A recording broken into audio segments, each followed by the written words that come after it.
who don't know me for now, my name, as she said, is Dylan Farrell. I'm a sophomore nursing major here and a distance runner from Moravian College. A year ago, I had the idea to bring what some of you may know as Penn State Bond here. In less than 4 years, students alone at Penn State University have raised almost $100 million in the fight against pediatric cancer.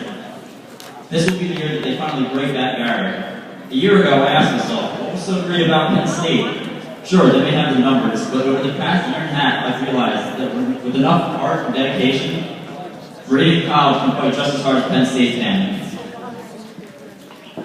I brought up the idea of a year-long fundraiser to Nicole Nugent at the Student Leadership Center about a year ago. I brought up the idea of a year-long fundraiser leading up to a 24-hour dance marathon in April. Soon after the idea was born, I was not only contacted by an amazing woman, but also a graduate of Moravian College and a tri-sig sorority, Ali Lazaridis of the Coco Foundation.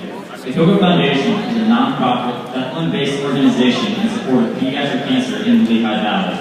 After weeks and weeks and weeks of paperwork, we were finally approved as Moco For Coco. Now, from May until April, we spend every day raising money providing emotional support to affected local families until April, when we will hold our first annual Moco For Coco 24-hour dance marathon for pediatric cancer. And it will be right here in this very gym.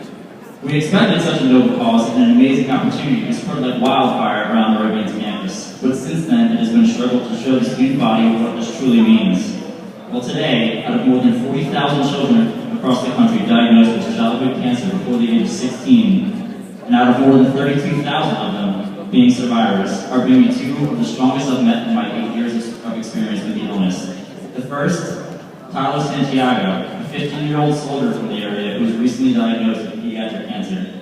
Unfortunately, this morning he was admitted to the hospital with severe dehydration. He's pushing strong, but with a strong heart and support of his loving family, Tyler fights on every day and shows us the meaning of the word strength, love, and determination. And now for the second child. To explain the story of Coco and her foundation is no other than Ali Lazaridis.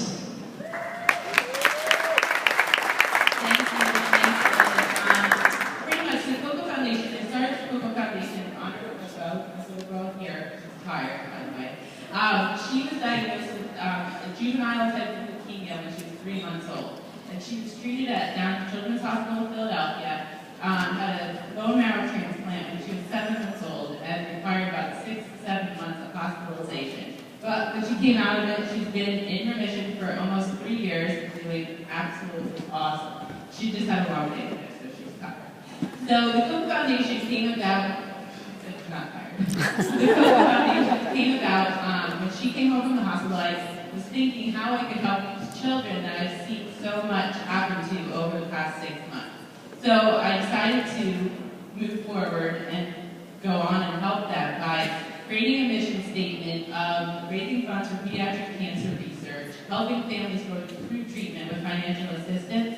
So, for example, we help pay mortgage bills, auto bills, anything that is important for a family to get through a daily basis while they're at the hospital with their children.